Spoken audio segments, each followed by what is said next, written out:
sir. I am RG Emilio. And I'm Arjun Piscadero. And I am Nicole Gio de la Pina. And I'm Elvin Marquez Nanga. And today we are going to explain the legal context of security. I am the first reporter, and my assigned topic was all about the Universal Declaration of Human Rights. So, what is the Universal Declaration of Human Rights? It is a significant document adopted by the United Nations in 1948. It proclaims the fundamental rights and freedoms to which all individuals are entitled. The Declaration recognizes the inherent dignity and equality of every person without any form of discrimination. It covers a wide range of rights such as the right to life, liberty, and security, the prohibition of torture and slavery, the right of freedom of thought, expression, and religion, the right to education and to a standard of living adequate for health and well-being. So when we talk freedom of thought, for example, conscience, these rights includes freedom to change religions on belief and freedom, either alone or in community with others and in public or in private, the manifest religion or belief in worship, teaching, practice, and observance. So going back the explanation of Universal Declaration of Human Rights, it aims to promote and protect human rights worldwide, ensuring that every individual is treated with fairness, respect, and dignity. This Universal Declaration of Human Rights consists of 30 articles that every rights we have, for example, rights to life, liberty, security, and etc. My next topic was all about 1987 Constitution of the Republic of the Philippines. So, the 1987 Constitution of the Republic of the Philippines is the country's supreme law which established its political system, fundamental rights, and government structure. It replaced the 1987 Constitution under the authoritarian rule of Ferdinand Marcos and was crafted during the transition to democracy under President Corazon Aquino administration. So the 1987 Constitution lays that foundation that protect the Filipino citizen right to security. Relevant section of the Constitution are cited here to demonstrate specific provisions that guarantee this right. So some case feature of 1987 Constitution include form of government, Bill of Rights, national sovereignty, economic system, elected officials, local government, judiciary, amendments. So next topic was all about what is Article 2, Section 4. Section 4. The primary duty of government is to serve and protect the people. The government may call upon the people to defend the state, and in fulfillment thereof, all citizens may be required under conditions provided by law to render personal military or civil service.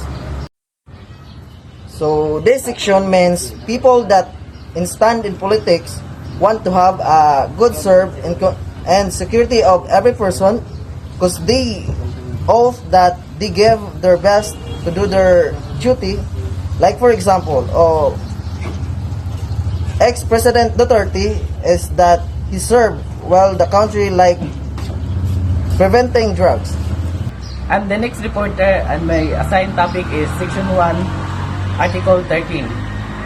All of us don't have the right to deprive a person with liberty, life, property, even is a criminal because he or she the right to defend himself at the court and he wants to leave. For example, a person has the right to due process which ensures that individuals are given fair treatment and procedures by the government. Section 2, Article 3. Individuals have the right to privacy in their persons, house, papers, and effects, and this cannot be subjected to arbitrary searches or seizures by the governments or its agents. For example, when the law enforcement officers obtained a search warrant from a judge before conducting a search of a suspect property. Section 9, Article 3. Any person can be known why they are arrested and they have a right to have a lawyer. For example, a person is arrested without a warrant, they must be brought before a judge or proper judicial authority within a specified period. Failure to do so would violate the individual's right. I am the next reporter and my topic is all about Section 16, Article 12. Section 13, Article 12 of the Philippines Constitution restrict Congress from directly forming, organizing, or regulating private corporations through specific legislation, except through general laws. These preventions aims to promote equal treatment and fair competitions among private enterprises. However, government-owned or controlled corporations can be established through special characters if deemed beneficial for the common good and economical valuable. These preventions ensure transparency, accountability, and efficiency in the creation of management of state-owned businesses in the interest of public welfare and economic sustainability.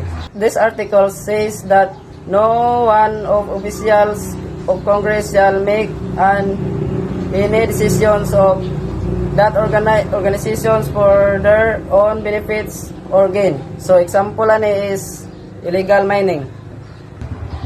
So next is revised penal code.